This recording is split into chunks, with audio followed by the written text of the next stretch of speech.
Hello everyone, welcome back. This is Rando Geek. We have an update regarding T-Mobile. The link for the article will be down below in the description for you.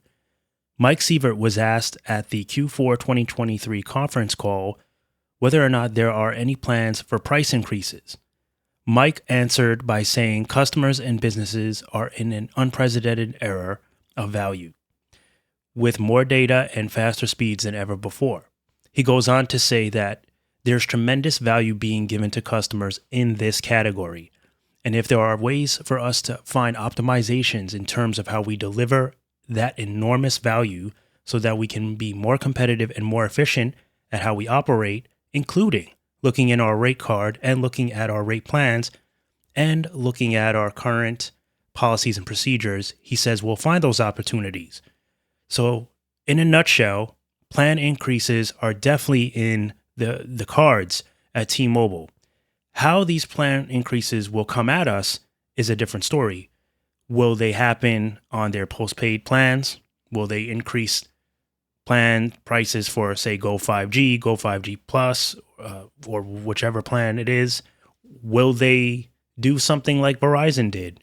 Go up on the OG plans, maybe try to attack the One plan or one of the other, old Magenta plans. Maybe they'll start to do something like that. There was discussions about that in previous articles, and I think they did it on a couple of those plans about half a year ago or so, if I remember correctly. I don't know if it went through. I know there was talks about it. So is that how T-Mobile will increase its prices? Now, will you pay more for T-Mobile is another question. How much is too much to pay for T-Mobile service? T-Mobile has usually been known for being the discounted carrier. And I say this with all due respect, but it's a known fact. T-Mobile has always had the best deals for a very long time. That has started to change, right? People are saying T-Mobile is becoming more expensive. Well, I think in some ways they're trying to be more competitive. They may have felt that they have sold themselves short for so many years, and it's not doable forever.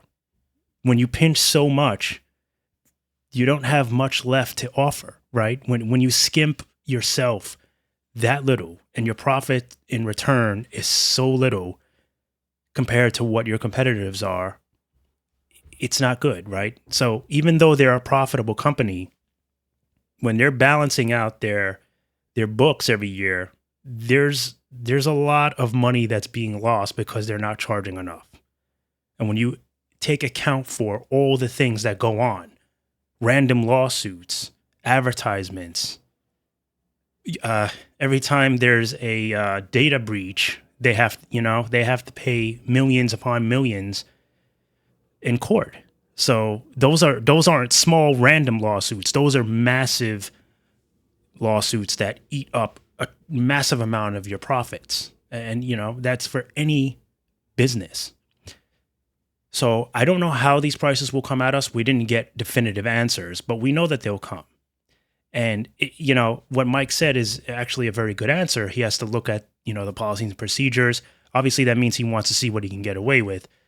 And they have to look at the current plans, what's being offered, and then try to adjust rates based on what they can bring in addition to those plans. If they're going to raise, say, something like the Go 5G plans, you would have to offer some kind of new perks to make it competitive. You can take the road that AT&T has taken for so many years. Many will say that AT&T's plans are probably the more, would be called the most bland of the three, right? If you look at what you're getting versus your value off the bat, AT&T doesn't really offer many perks. Their thing is, you're paying for the service, you're paying for our reliability, and this is what we want, and this is what we'll charge, and we're just sticking to it. And AT&T has held their ground. You know what I mean? There's no denying that. They've gone on to say in a number of articles that this is their budget, this is what they're doing. They're tightening the belt. They don't want to spend more money. They want to spend less money. So they want to spend less money and, basically just still charge the same for their plans. There was a small hike recently for AT&T, 99 cents, but you do get a little bit more. In fact, the dollar more has made AT&T's plans look far more attractive than they looked in years. I think many will agree. You're getting more of that hotspot. You're getting some additional perks and features, long distance calling. There's a bunch of add-ons that I can't name off the top of my head, but the plans look the best they've looked in a while for $1 more.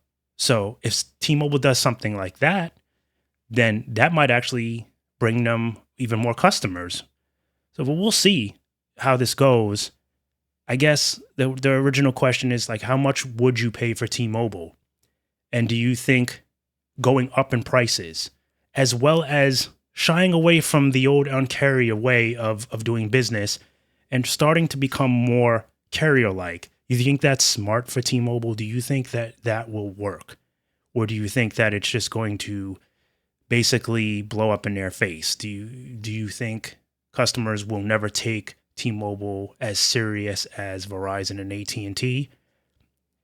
Remember, we have a bunch of spectrum coming to T-Mobile. Once that's done, they'll continue to build out and supposedly build a more reliable network for rural customers.